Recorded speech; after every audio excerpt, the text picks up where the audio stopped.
In this episode of Another Zelda podcast, David and Celeste get together to build a top 10 list of some of the most interesting shopping locations anywhere in Hyrule.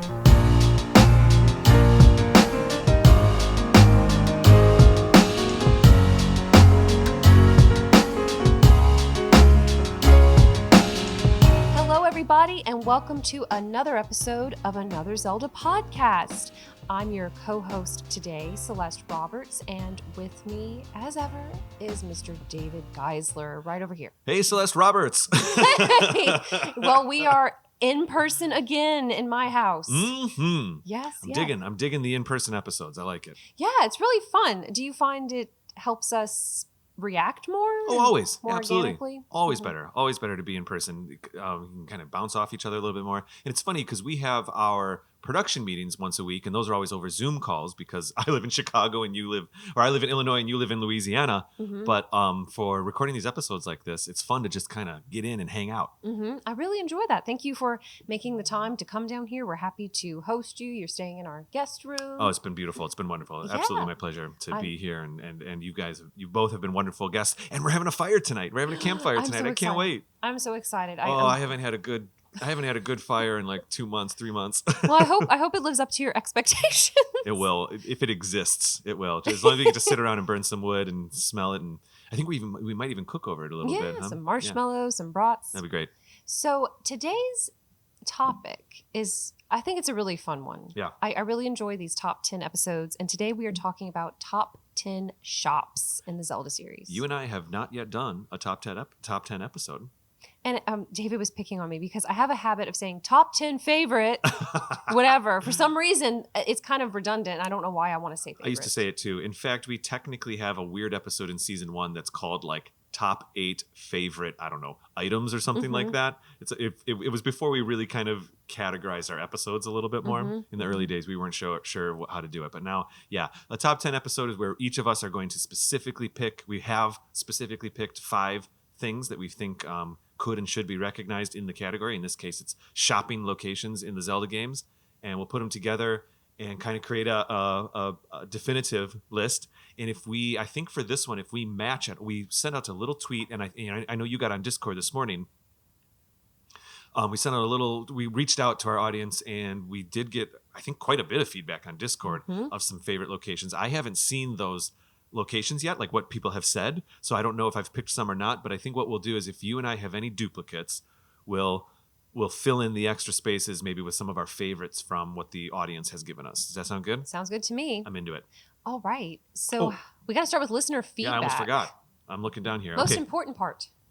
Well, it is fun to kind of have I almost said to recognize our fans, but it feels conversational because our listener feedback is oftentimes conversational. Our listeners will leave a comment and they'll speak about their experience a little bit and allows us to speak back to it. And so I really do enjoy that.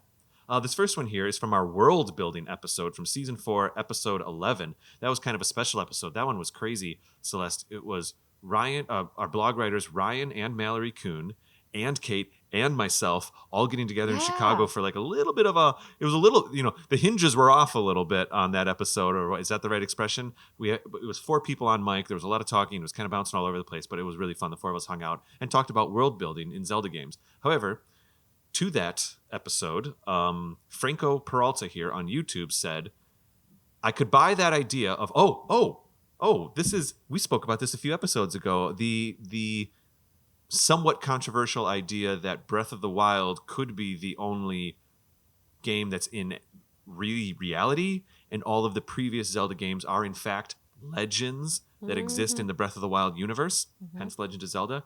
It's hard to, I know the Star Wars community always gets it's painful to learn that something that used to be canon is now literally legends in Star Wars lore.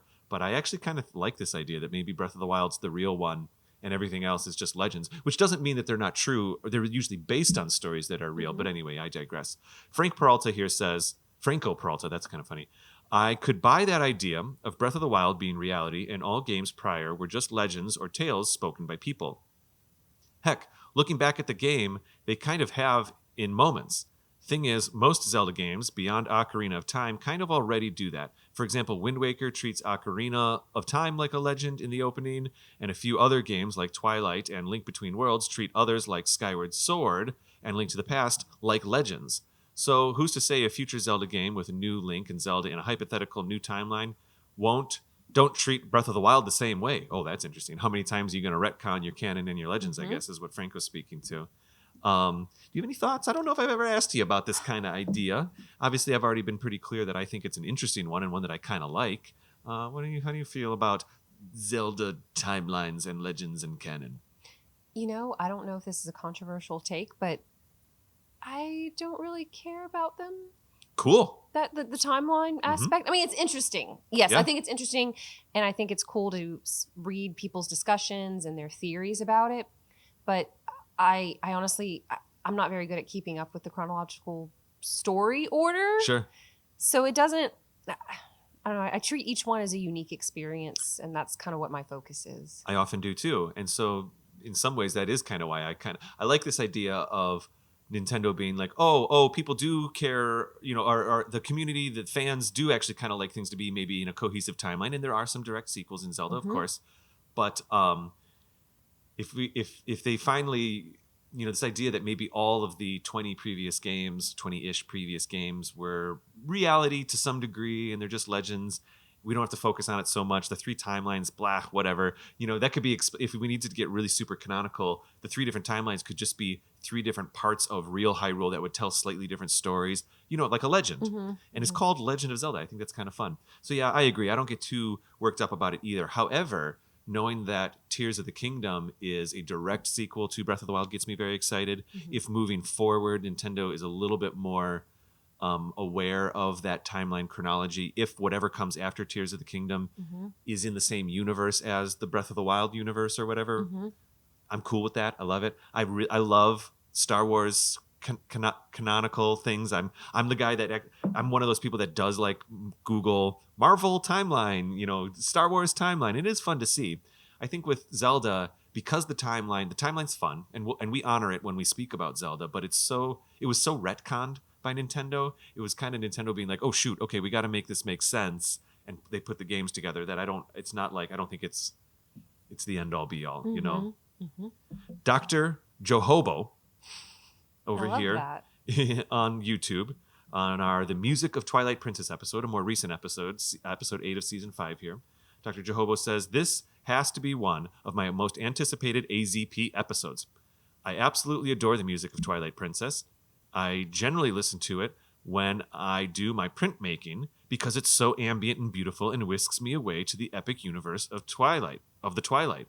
Thanks for this awesome episode, guys. Love the music episodes. Prayer hands emoji, green heart emoji. Dr. Johobo, printmaking. I want to see what they are making. Yeah, me too. Is it like t-shirts or screen printing of designs on other things? Dr. Johobo, if you're hearing this, reach out to us again. We'd love to see what you do and what you make. And I wonder if any of it's ever Zelda-based or if we could inspire Dr. Johobo to make some Zelda-based things. That would be kind of fun, too. If not on YouTube, reach out to us on Twitter at Another Zelda Pod, Dr. Johobo. I did want to ask you, this is weird. I'm going to ask you after this next comment, Celeste, because the next one's another music episode comment. The music of Skyward Sword, Season 2, Episode 4. This is an oldie but a goodie. Poppy Schofield says, hi, AZP. My name is Poppy, and I love your podcasts. I listen to your podcast every day. It makes me really happy. You've made such a positive impact on my mornings. Thank you for all that you do. And remember, it's dangerous to go alone. Blushy, smiley emoji. I love it. I love it, Poppy. Thank you so much. Celeste, my question to you was, and it's kind of based off, we have Music of Twilight Princess, Music of Skyward Sword. What game for you isn't necessarily your favorite, but what game has the music that sticks out the most for you that you might find yourself being drawn to? Oh my gosh. I'm basically asking what's your favorite music in which game? God, that's really hard. Yeah? That's really hard. They have so many great songs. Maybe A Link to the Past.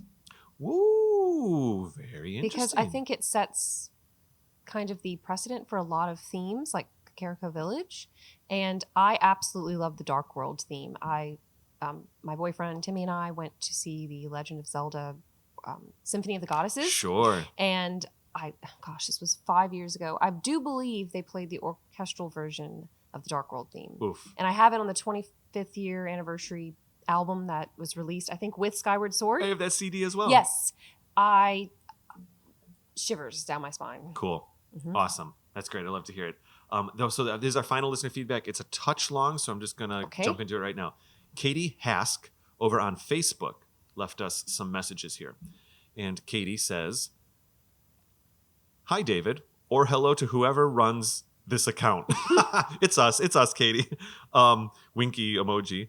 "First of all, I just want to say that for years, I have been talking the ears off my non-Zelda friends about Zelda games. I know I need to find better friends." Oh my gosh. "And you and your guests have absolutely filled that part of my life that was lacking truly giddy and enthusiastic Zelda conversation. Just know that I am bubbling with excitement the same way you do when talking about certain aspects of Hyrule and beyond, the Hyrule and Beyond universe. And I am so happy to have found your podcast. Anyway, I just wanted to share a fun fact with you, David, that I thought you may enjoy if you don't already know." So here's the fun fact. It's the second message, as you can see. "So I moved to France about 5 years ago, and I was just recently playing my 300th hour of Breath of the Wild that I realized, in French, the sound a rooster makes when it crows, like we would say cock-a-doodle-doo, is expressed as cocorico, which sounds essentially exactly like Kakariko.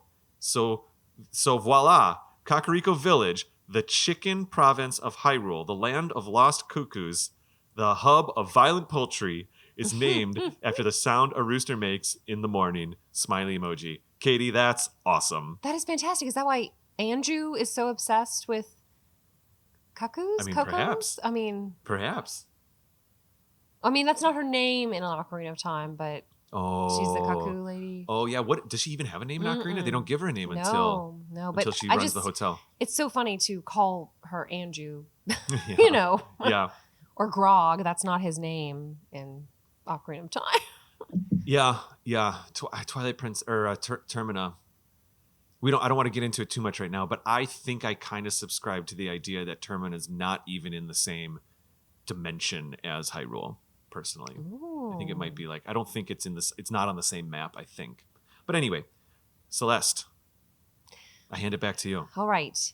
I am so excited to talk about top 10 shops. And I got to be honest, I did some research to pretty much every shop in Zelda in case there'd be one I had forgotten about, which doesn't mean it wouldn't be a top one for me. It's just, life happens and you forget. Well, I'd like to say, Celeste, too, certainly my 5 aren't even necessarily my favorites, but they are the top 5 that I feel should be recognized. Okay. So I wanted to kind of think of also what makes these shops different, because it's very easy to think, oh, I'm going to buy items at this shop. So would you like me to start off? Well, okay, let's think about this. Who ends? Would you like to end? Or are you... Oh, no. You know what? I kind of really like my number 1. Okay. So I'll end. So yes, why don't you start? Okay. So I'm going to kind of go in order. If the last one I name will be my favorite out of these. Okay? Yeah, we're going up. Yes. 5 to 1. 1 5 being to 1. Our most needing to be recognized. Okay. I'm going to start with the Carpet Merchant in Ocarina of Time. Yeah. I almost had this on my list. Really? Okay. So if you don't remember, he's in the Haunted Wasteland and he's on a flying or floating carpet. And he's really funny because you don't actually know what he's selling, because he says at first, I won't tell you what it is until I see the money, which is 200 rupees. And he is selling bomb chews, which I kind of feel a little unsatisfied. Yeah, it should be a little more specific or a little more unique, I suppose. Yes. What he's selling. It's like a blind bag. And I need to know, how is he surviving out there in the Haunted Wasteland? He has no resources.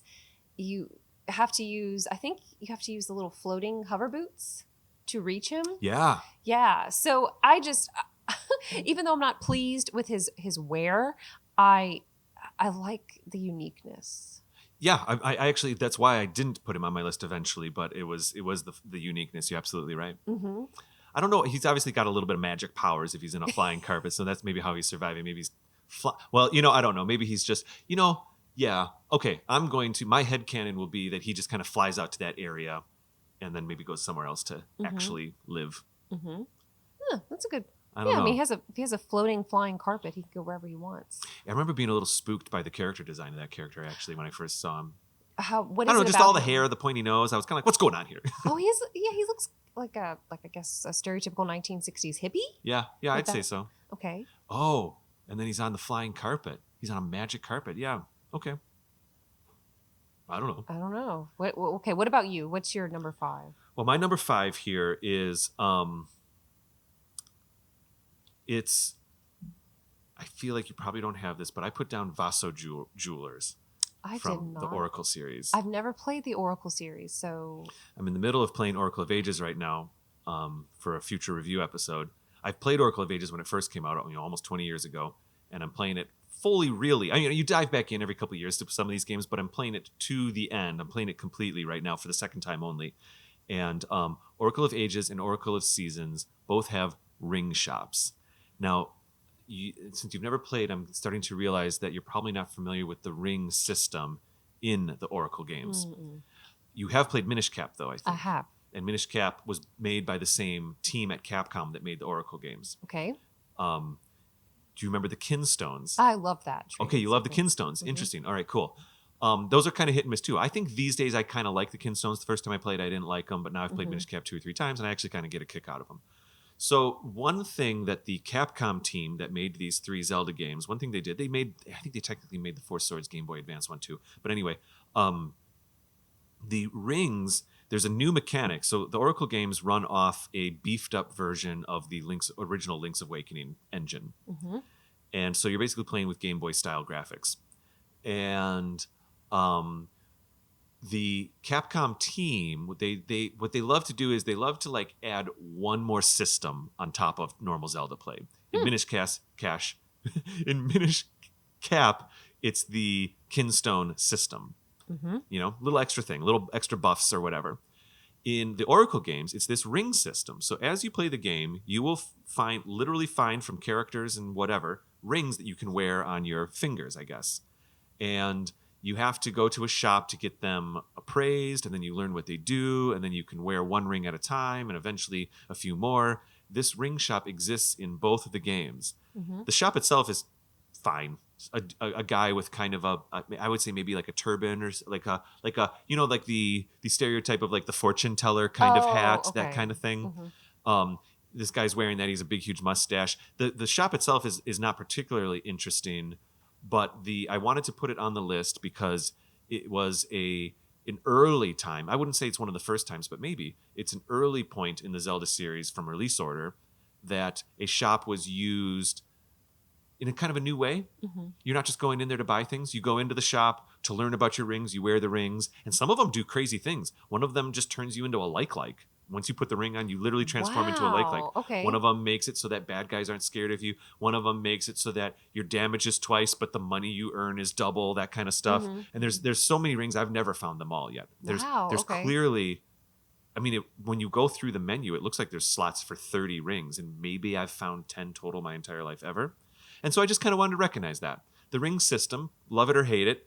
I think also the first time I played Oracle of Ages, I didn't like the rings. I was kind of like thinking like, I don't need this in my Zelda game, which is how I felt about Kinstones the first time I played. I was like, I don't need this in my Zelda game.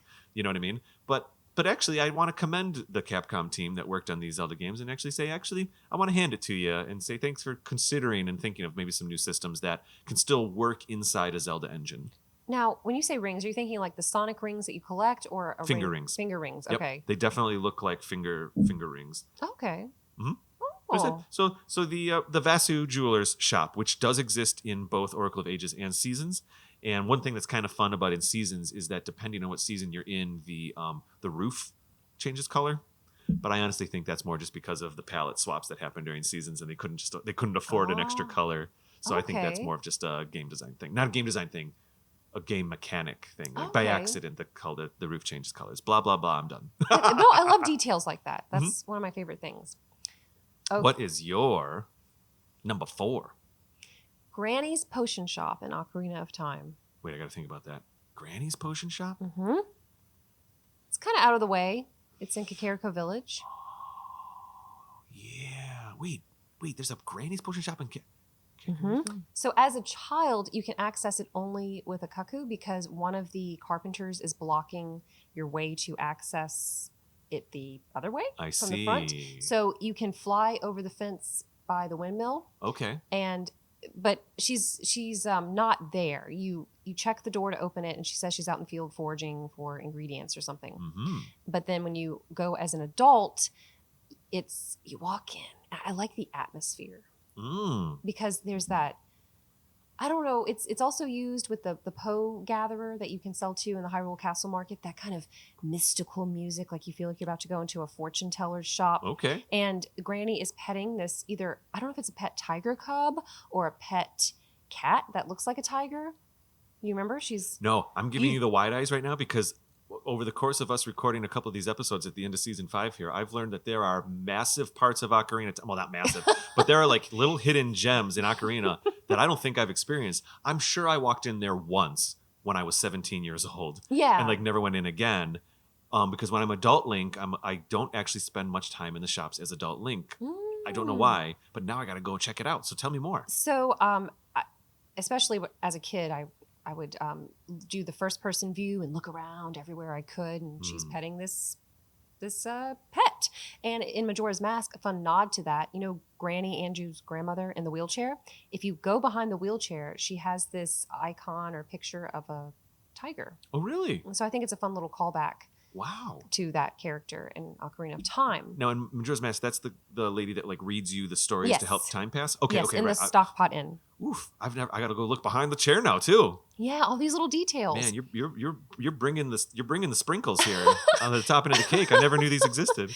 So I like the atmosphere. It kind of reminds me of this clandestine speakeasy. Oh, like, you know, it's kind of hidden. It's not quite out there. So I was kind of wondering with the music and it's dark in there, would there be some kind of occult type items? Like, what am I getting myself into? Yeah. So what else can I say? Well, what is she selling? She's selling Just potions. potions? Yeah, Potions. So let me see. 7 years in the future, you're able to gain access to her shop by either using the hook shot from Kakariko Windmill or the back door of the medicine shop. Oh, interesting. Okay, you can walk through the back. And I like that she's part of that fetch pass the baton quest to get the big Goron sword. Oh. Because you have to give her, I think it's not Kojiro. That's, okay, so she's the mother of that very depressed young man in front of the tree. At night. At night, and she's married to the head or master carpenter. Oh, I never knew that either. Because he talks about his son. And he how does he's talk good about for his son. nothing. Oh, I guess we could do. And then you learn that the cuckoo lady, or Anju, just so you can picture Future her. Anju. Future Anju. Other dimension Anju. that's their daughter and the sister of the sad man. Wow. Mm-hmm. Whole another because story she in gives there. you Kojiro, the blue rooster or hen, and he's the only one that can activate him or something. That makes the sun happy again. Mm-hmm. I don't think I've ever done these things. Oh, did you get the big Goron sword? I've never got the big Goron sword. I knew about it. I always got the fake one, and it broke, and I'm like, I'm out. Well, it is worth pursuing if you'd like a little bit more into their connections and their story, more cool. dialogue. So yeah, Granny's Potion Shop. Love it. Number 4. Wow, that's What's great. What's your number 4? My number 4 is, and then I think maybe we'll go to break after this or something. I don't know. It's usually good to save the last 3 for the second half. So it's almost a character, but I'm going to pick a specific shop, and I'm going to pick as my number 4 Beetle's Shop Ship from Wind Waker. Oh, that's okay. That's the Beetle Boat is what I always call it. For a couple reasons.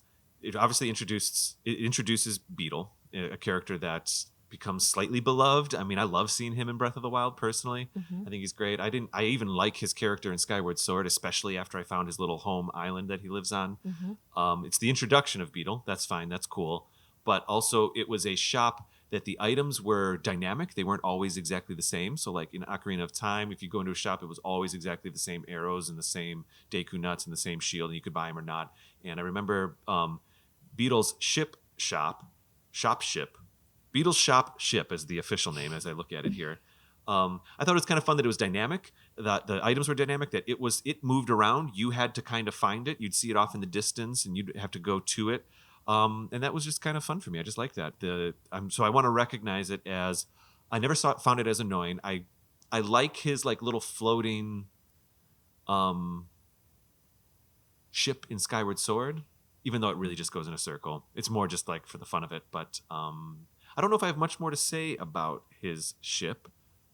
Just that it introduced a new mechanic into the game system, and I genuinely remember my first time playing Wind Waker, seeing a small little boat kind of in the distance, and I felt like Wind Waker was the first Zelda game where I kind of felt like I was in a living world a little bit. When you go to Eventide Island, Eventide Island, and there's characters actually walking around. That didn't happen in Ocarina of Time.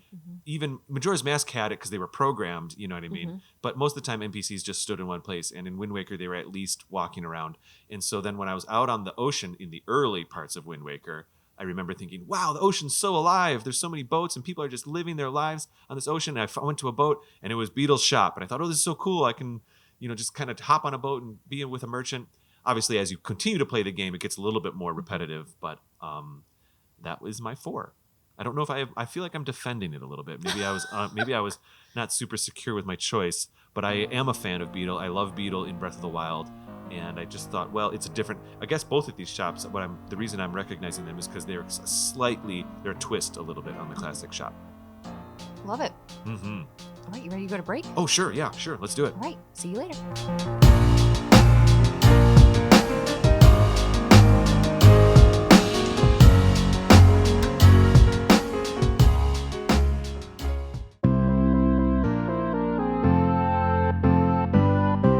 Hey guys, I'm Sam. And I'm Jake. We have a podcast called Top 5 Nintendo, and this season we are discussing all things Pokemon. Oh man, I know nothing about Pokemon. And lucky for you, I know a lot. So here are the top 5 reasons to listen to this season of Top 5 Nintendo. Number 5, we give you the real answers on Pokemon. Number 4, we help you improve your game strategy so you'll never lose again. Number 3, you can observe our bond of friendship. Number 2, you can anticipate the excitement of a new Pokemon game with us. Number 1, and most importantly, you can relive some nostalgia of over 25 years of Pokemon. So come check out Season 2 of Top 5 Nintendo, where we'll be ranking and discussing all things Pokemon. See you there.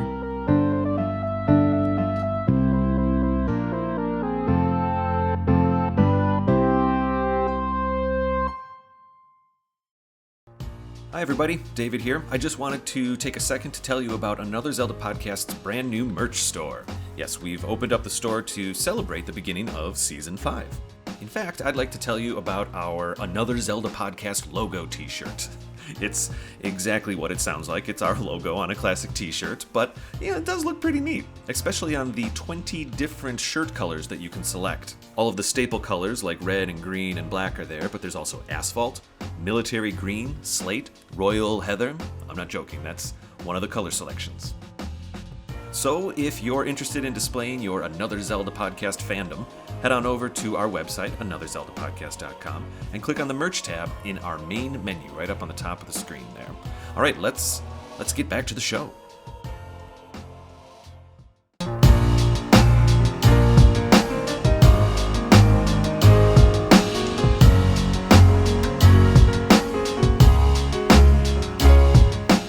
All right, we are back from shopping. I'm just Oh my kidding. gosh, I just got back from Castletown, and boy, did the things I find were amazing. I don't know. I don't know. What would you find? I got this cool Keaton mask. I bought my third Hyrule shield, or my third wooden shield. I don't even know what I'm talking about. You have a problem. This is an intervention, David. You have too many shields. Can you imagine Link walking around with like one in front, one on each arm, one on his back, just walking around like a weird turtle? Oh, weird. He'd be the most protected human being.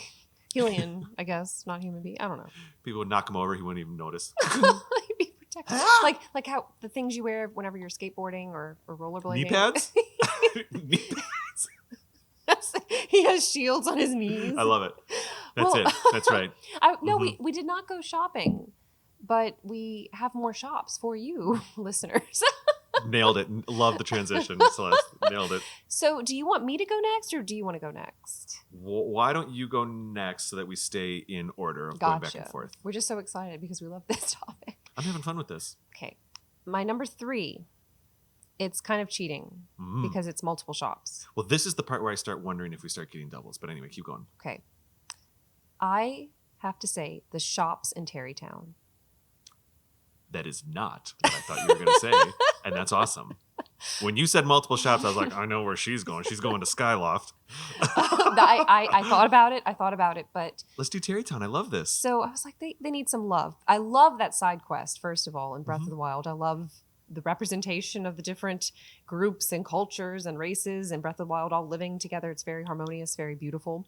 And then you have different shops and they are all set up outside, and they remind me of how if you go to a festival or some kind of convention, you would see the different displays, the different Yeah. proprietors. I think it's very charming and very cozy. I'm with you. Mhm. I had a great weird relationship with Terrytown. The first time I played that side quest, I did not enjoy it, and I don't know why. It just didn't click for me. But I remember Kate shared a lot of love, and a lot of the other blog writers shared a lot of love for Town now. And on second and third playthroughs now, I do enjoy it. I do enjoy it. I love going to Terrytown now. I think maybe I was a little turned off by the blocky aesthetic of the pre-built buildings, I don't like it. but it's fine. Now I'm not like offended by it or anything, but it's fine. Are you amused by, if you look closely, it looks like they're stapled or taped together? Yeah. Well, I think it's a comment on like the suburbs or like, prefab houses and yeah, stuff yeah, like yeah. that. It's kind of like, oh, look at our super efficient thing. And I think there's a little bit of an inside joke there, a touch. Because I thought it was hilarious. Like, oh.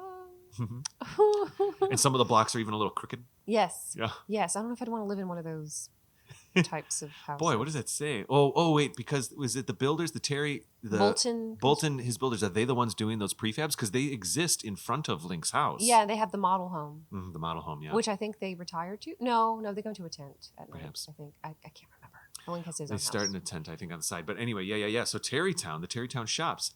Also, another famous thing about it's a Terrytown shop adjacent, but it's the only place where you can get the Hyrule Shield again if you lose your Hyrule Shield. With Or Hylian Shield? Hylian Shield.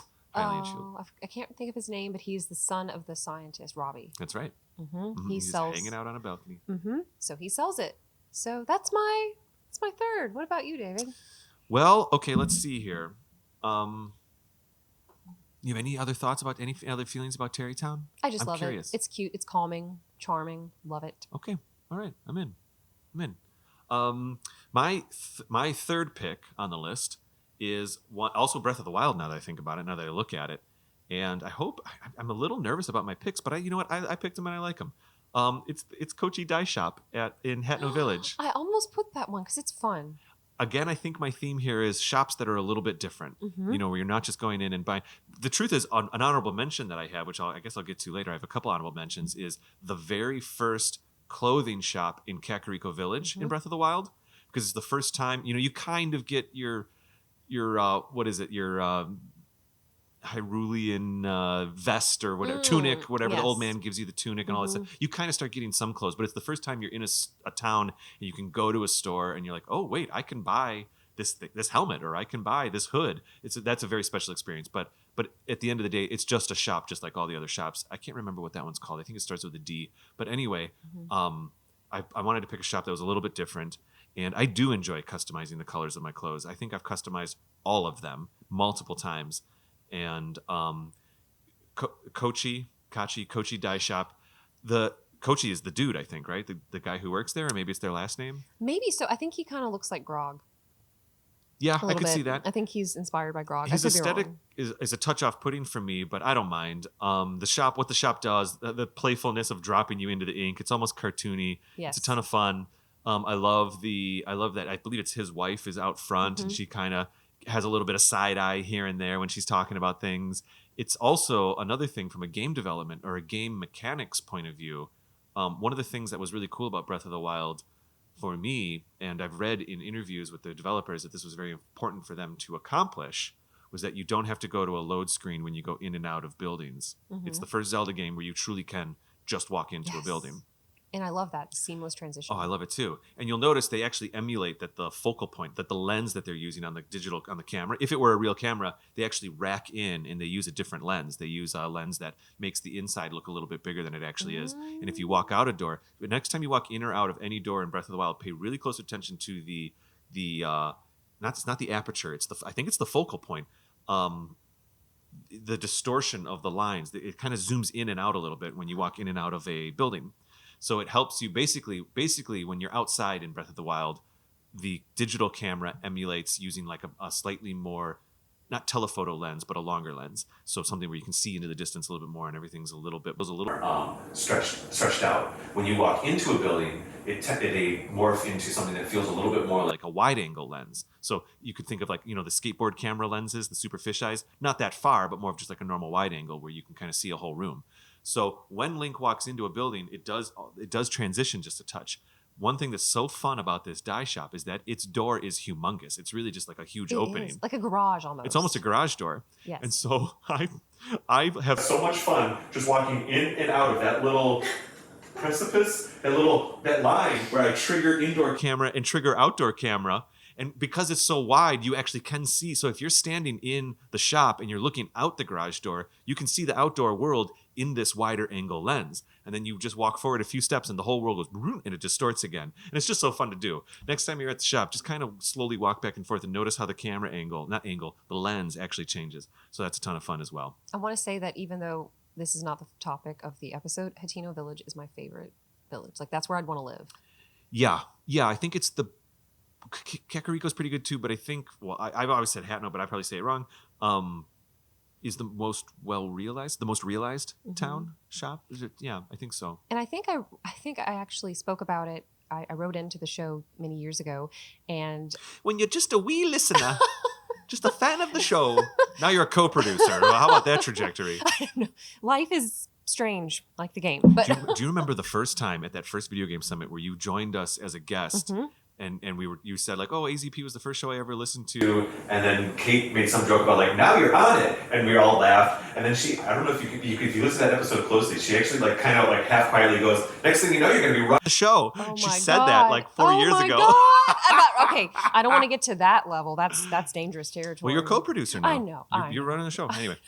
Isn't that weird? I remember writing in and saying, oh, if you listen to the theme of Hateno Village, it kind of sounds like Shenandoah, which is an American... not folks. Oh, wow. I don't know if folk song is the proper term. Like sure. It's a popular song. It reminds me of that song. So cool. Listen to both if you get the chance. I'll have to think about it. That's great. That's great. Yeah, I love the dye shop. I love it too. This one is, I think you're going to have this one. Are we doing your number 2? Yes. Okay. Are you ready? Yes, you're looking at me weird. Because I think you're going to know. I think you have it on your list somewhere. Because of the jokes I've made so far? Let's do it. Mallow Mart in Castletown. 100% no. What? No, I don't have that at all. This is amazing. I don't think we're going to have duplicates. I was like, we keep thinking. Because on Discord, so many people said Mallow Mart, which is understandable. I haven't seen the Discord comments yet. Mm-hmm. Mallow Mart is listed multiple times. Cool. And it's funny because people are like, Mallow Mart, of course. Well, it's because of the personality of Mallow, I think, to some degree. Yes. So what gets me is the song, the theme for Mallow Mart. I absolutely love it. Bum, bum, bum, bum, bum, bum, bum. It's very upbeat. So cool. So he previously, as you know, it's before Mallow acquires it. It is Chudley's Fine Goods and Fancy Trinkets Emporium. That's right. Very pretentious name. You even have to have your shoes polished or shined before you can walk into the store. Wow. It is a requirement. Everything is completely unattainable, incredibly expensive. Chudley is kind of pretentious. Yes. He's very pretentious. The way he walks around, he kind of reminds me of an unlovable Fraser Crane. Wow. But Mallow, if you remember, I don't know how old Mallow is. He looks like a little... He looks like he's 4 years old. He looks like almost infant level. But... Yes. He kind of has that... like an Asian aesthetic. Mm-hmm. I'm not sure if this is correct to say, but like a Buddha type, like the Buddha statue. Sure. The pudgy, the pudgy to say that cheeks. he kind of looks like a Buddha statue, that's okay. Yeah, like he has like the cheeks and the eyebrows. Sure. Like that's what I was like, oh, he must be inspired. Or a little, is it Pewdie doll? Pewpie? I don't know what Cupie, words you're saying. Cupie doll. Cupie doll has I like still a peach, don't know what you're talking about. peach-shaped head. Okay. I'm with you. Cupie, Cupie doll. Okay. Is that a brand of dolls? In I don't know if it's just Japan, but very popular in Japan. Oh, okay. I'll have to show it to you. Cool. So he first opens a shop in Kakariko Village, and then he wants to buy Chudley's, and he is so sassy. Mallow is the sassiest little thing I've ever... I don't know if I've ever... Celeste, I don't know if I've ever been to Mallow Mart. How do you go through Twilight Princess without visiting Mallow Mart? I mean, here's another thing. So my secret thing I try to never admit is that when I play Zelda games, I love to explore. I love to look all over the place, but more like in the wilderness aspects. When I get into towns, half the time I don't even go into half the shops because I'm kind of like, I don't need it. I don't need to talk to people. I don't need to play these games. I don't even really pay much. Sometimes if I go into a shop or if I go into a building and I see it's a shop, I'm like, okay, cool, noted, out. Like even in Breath of the Wild a little bit. That's just how I play. Oh, okay. I don't spend much time talking to people. Maybe I'm a touch of a recluse when I play as Link. I don't know. Wow, I'm the complete opposite type of player. You probably chat with everybody and Multiple times to see if the dialogue changes. the closest I ever got to that was kind of talking with people in Skyward Sword to do all the different day, nighttime. What are those, gratuity crystals or something? Is that what it's called? Gratitude crystals? Gratuity crystals. Gratuity. You gotta pay gratuity. Yeah, that was. Then I did. It was rewarding. It was nice, but I don't usually chat too much because you just got to read all that stuff. Yes. Celeste, you're like, you mean you get to read all that stuff? People put their heart and soul into writing that dialogue, but I forgive you. I'm 100% not saying it's not important. It is tremendously important. You know what I mean? But that is certainly with Breath of the Wild and some of these Zelda games. That's what's kind of nice about them is I've spoken about this many times in this show. Like the coolest thing about the best Zelda games is you can play them however you want. And I have a little sense of humor. I'm not like a punk about it. I don't walk into a store and I'm like, I'm out. But it is true that I don't usually dwell as much in the conversations. However, when it comes to my second here, and it comes to being in a town or a marketplace and talking to people, this one does necessitate many of those things. So this is a situation where, hypocritically, I actually spend a lot of time chatting and talking with people, a lot of time in quotes. My number 2 is the Skyloft Bazaar. I had to have it in there. Okay, so that's when I was talking about Terrytown shops. You thought I was going to be talking about this. You said it's more of a collection of shops, and I was like, Skyloft Bazaar, here we go. And it wasn't that at all. It was Terrytown. So what do you like about this one? So there's a few things I like. When I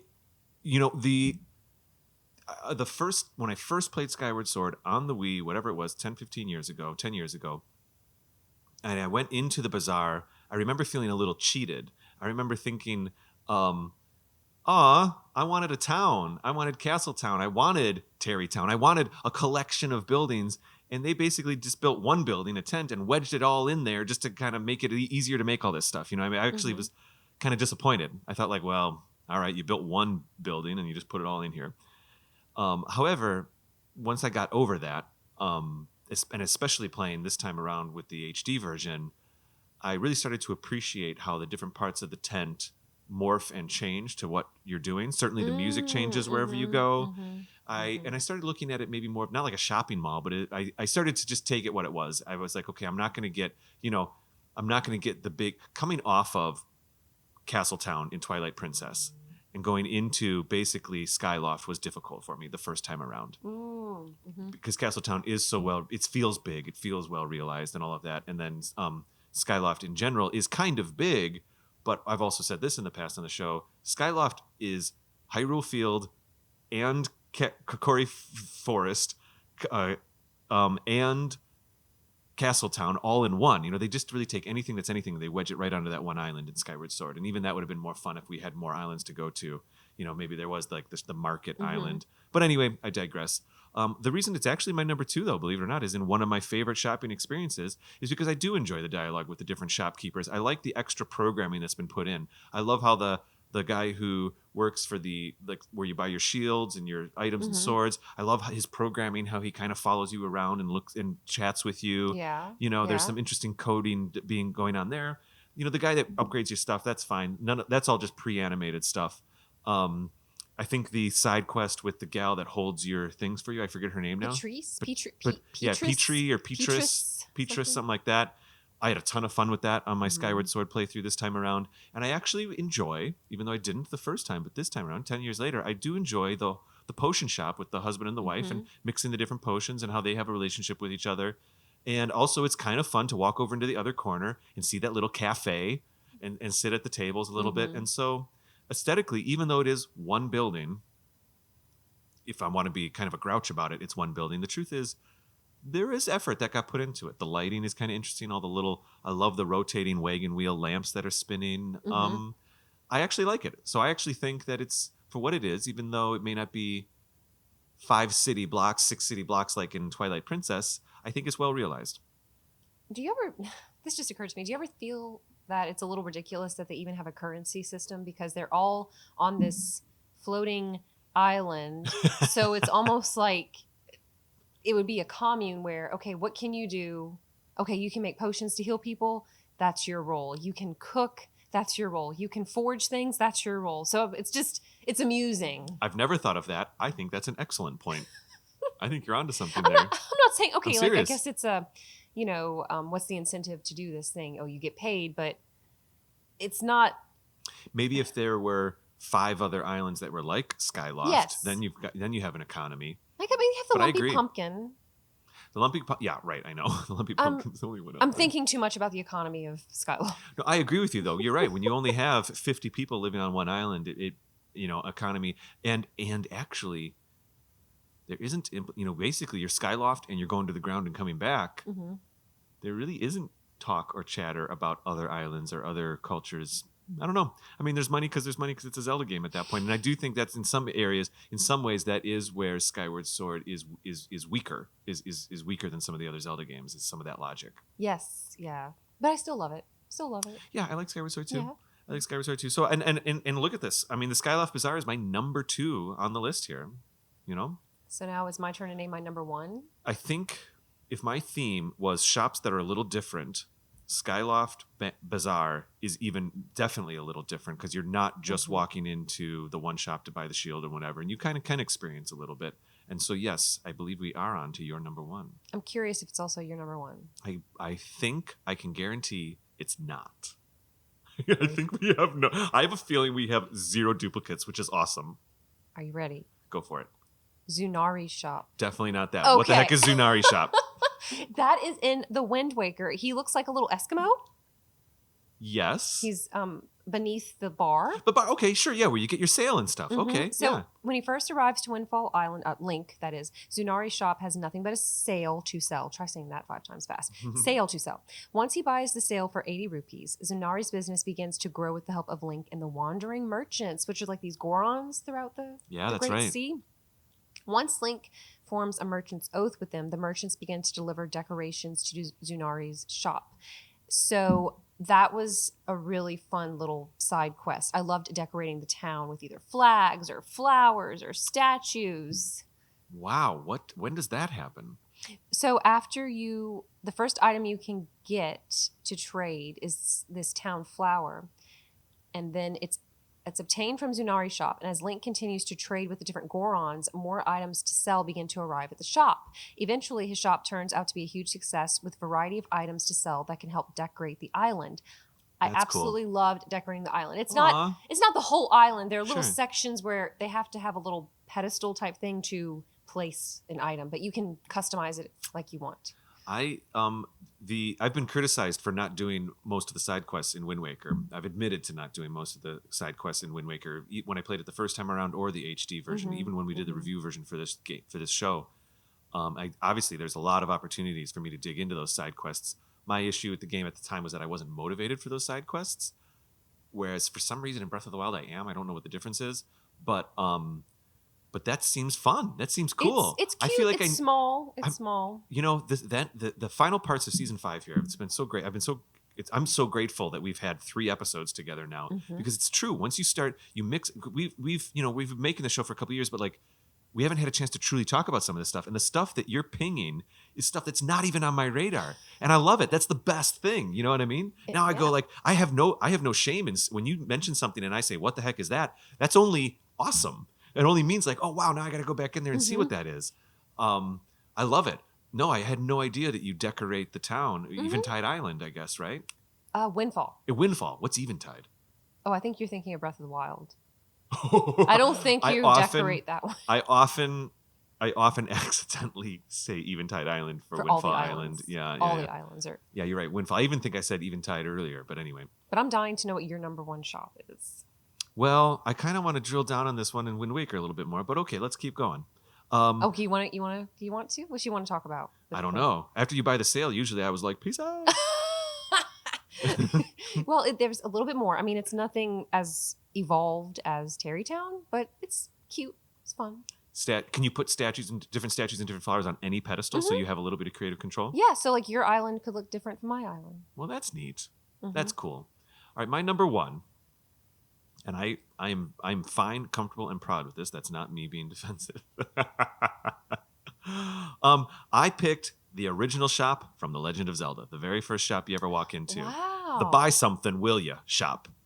The dude is selling a bomb, arrows, or a shield. The shield is 130 gems or rupees. The bombs are 20 and the arrows are 50. And you can't even use the arrows until you get the bow in the first dungeon. But I always enjoyed it. I always try to find at least one shop that is part of like the really old games. Mhm. You know, sometimes it's important to in some ways, if the bazaar of Skyloft was this kind of, even though I was a little sour on it when I first started talking about it in this episode, ultimately like a very well realized, it felt like kind of people were living in that tent situation. Sometimes you also have to recognize where and when the seeds were planted for this stuff. And so the first time there was ever a shop in any Zelda game ever, the first time you learn that you're going to have the opportunity to buy things, I think you go up one screen and over and left one screen and boom, there it is. Yes. It's the dude saying, buy something, will ya? And that had to be my number one shop because that's what started it all. Wow. Like, Okay. are you cool with that? I'm so nervous. No, well, I've truly not played a lot of the original Legend of Zelda, like maybe a minute or two. Dig into it on your Switch if you can, on the Nintendo, the Nintendo Games app. It's great. It's worth it. And the cool thing about that is you can kind of save state anytime you want. Okay. So that's handy. Why would you be ashamed of saying that that's your favorite one? You think? I don't know. I've been weirdly protective of all 5 of my choices tonight. I'm not sure why. I got to have more confidence in myself. Are you investing in these shops? Maybe it's because I don't go into many shops, and so I feel like I'm nervous that there's some shops that I haven't experienced that are cooler. But I guess this is speaking to my experience. That's okay though. That's the beauty of it, because we all have different experiences and different favorite shops. Well, like I'm gonna go decorate Windfall Island now, and you're gonna go buy something from the buy something will ya guy now on the Nintendo game, and our fandom increases and grows. Celeste, why don't we get on out of here? All right. Oh, I'm sorry. Wait. After all this, I forgot you're actually hosting this one. What about? Are there any feedback pieces you'd like me to share? Well, you're right. Thank you for being a I good was host about to here. say, Thank you for being a good host. David! Please, I think so. This morning, before we recorded this episode, we tweeted, and I think we got a reply from Mallory, one of our blog writers, but also you threw it up on our Discord channel. I think we got a ton of replies. Take me there. Let's go. So to be fair, Mallory also said Beatles shop. Oh. And then I sounded like Beetle just now. Brothers-in-law, Ryan Yep. Kuhn, her husband, he said he doesn't know if it counts, but the bars, like a shop. Oh, yeah. I have some honorable mentions. That reminds me. Oh, you want to do that first? Yeah, I'll just hit them real quick. Just 2 of them. Okay. One is the Castletown Cafe in Twilight Princess. I love it. I love it so much. I think it's great. I love the aesthetics. I've mentioned it in a previous episode, a few episodes ago. The reason it's an honorable mention is because it's technically food-based, not like item-based. Yes. It's more of a restaurant than it is a shop. And then the other one, here's one that's kind of was challenging for me, but that's why I wanted to put it on the list. Under the Deku tree in Breath of the Wild. The little Korok shop. Yeah, it's really cute. I don't ever really buy anything there, but it is super cute and it's aesthetically very different from the other shops in the other, I guess, towns or whatever. And I just wanted to note it. It was like it's really kind of. I remember the first time I was playing Breath of the Wild. I was kind of walking up and I was like, "Am I going underneath this tree?" And you get in there and the lighting's adorable. Yeah, you can sleep on the bed. There's simple stuff to buy. Nothing's too crazy. It's all very just kind of logistics. But I just wanted to put it in there as an honorable mention because of the aesthetics. That's awesome. I like that. So what did we hear from our listeners? So on Discord, we asked people's favorite shops. Mallow Mart came up a lot. Jake and Bake said Ravio Shop. Oh, that's Jake from Top 5 Nintendo, another 6-5 show. Ravio Shop from That's A Link Between World. Between Worlds. Link's Home. Ravio's shop. Fascinating. Oh, I wonder why that's one of Jake's favorites. Good mention though. Get some Patrice from Andy Spiteri. Andy Spiteri from the Zelda cast said Patrice? The item storage shop in Skyloft with, or Oh, is that sure, the is that gal. separate? The Well, whole it is Petrice. I'm The not sure. Petrie's shop is fun. Yeah, it's inside the Skyloft tent. All right, cool. Thanks, Andy. Yeah, her side quest is a blast. A lot of Malomart, a lot of the shops. LL Whoops says the Curiosity Shop in Majora's Mask. I'm trying to remember that one. It's the one. It's a little shady because it's like the bomber. You know, the bomber guy, Seikon. He can steal things and then sell them at the Curiosity Shop. That's kind of how they procure things. Kind of like a chop shop, I guess. I don't know if Like those a are Jawa. little gray area right there. Let's see. I'm so sorry if I mispronounced his name. Trist Bluns says Malomart, but also the potion shop in Majora's Mask with Kome and Kotake. Let's see what else. The Happy Mask Salesman shop from Shane says that one, Ocarina of Time. That's his favorite shop. It's a fun side quest. I mean, yeah, it is. Yeah, it is the big trading quest in that game. Got a lot of Beetle. Someone said, Hey, Beetle represent. yes. Crew 2E. Definitely the shop from Link's Awakening, since the shopkeeper does not allow thieves. Yeah, that's cool. That's really, really fun. That's a great mention. Okay, Dave Wayne says the David shop. Wayne Nystrom? Mm-hmm. Okay, cool. Mm-hmm. He says the shop in Kokiri Forest, for certain. First of all, the Kokiri who works there is having to hop up and down just to see you. It's really cute. So honestly, David, that shop almost made my list too. Because of that? Yeah, because it was just kind of the first shop you get in Ocarina. It's cute. The guy can't. It's in Ocarina of Time. It's the first time where you're kind of like, oh, I'm going to be buying things, and first time you experience a shop. I ended up not even putting it in honorable mentions, but I'm glad David mentioned it. Thank you for. Okay, I thought he was just doing a dance. I didn't realize wasn't because he could see over the because he's counter. trying to see you. He's trying to. He I can't thought quite he get was up just there. doing a dance. Well, I learned something new today. I mean, that's my interpretation of the animation. That's so funny.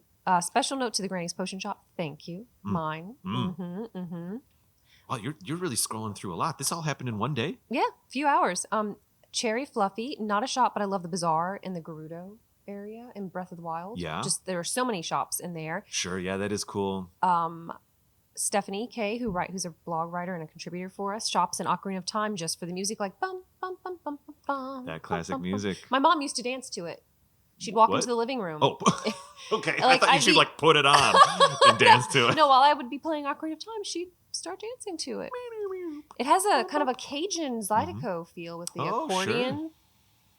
We'll hold. Sure, yeah. All right. Cool. I think that's everybody. That's great. I'm so sorry if I missed anyone. We had a lot of Malomarts and Beetles. I see. That's great. Cool. I think let's get going. I think we need to go shopping. That's what we got to do. Well, David, thank you for letting me host this one. Listeners can find us on anotherzeldapodcast.com, where we also have blogs, articles, and fun stuff for people to enjoy. You can also find us on Twitter at Another Zelda Pod, Instagram, Another Zelda Podcast, YouTube, Another Zelda Podcast. The actual audio would be on Spotify, Apple Podcasts, Google Podcasts. Those are the three big ones. Yeah. We're on a bunch of other little podcast apps that have found us, and that's fine. Okay. And then if you go to our site, anotherzeldapodcast.com, we have links to our Facebook page, links to our Patreon and all of that. And so where can people find you, though, David? I'm on Instagram and Twitter at Raptor Paint. And I am on Twitter at Fairy Crypt. So I think it's time we go shopping. Get your rupees ready. Bum, bum, bum, bum, bum, bum, bum. All right. Okay. Bye. Okay, bye.